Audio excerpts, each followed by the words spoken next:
Are we rolling?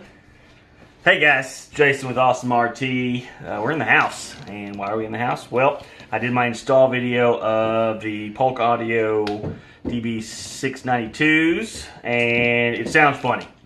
So I'm going to test the speakers from the stock speakers to see which polarity is positive and negative, and then test our little Metra connectors to see if they are in fact reversed, because I do think they are out of phase. So easy way to check which terminal on a speaker is positive and negative, because clearly from the factory they are not marked, is just to use a battery of some sort, 9-volt, C battery, D battery. They're all going to work the same. So I've attached the white wire to the positive on the battery and the blue wire to the negative.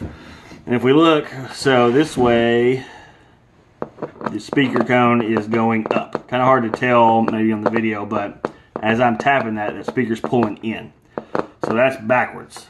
Okay, so what you're wanting is when you touch the positive, you want the speaker to go out. Okay, as we see here, it's going down as I touch that.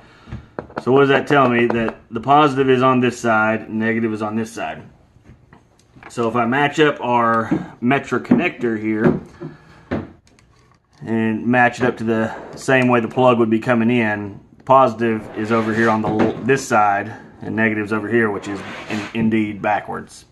So if you're going to buy these, just so you don't have to cut your factory wiring, before you go outside to plug them in, cut these wires in half and flip-flop them.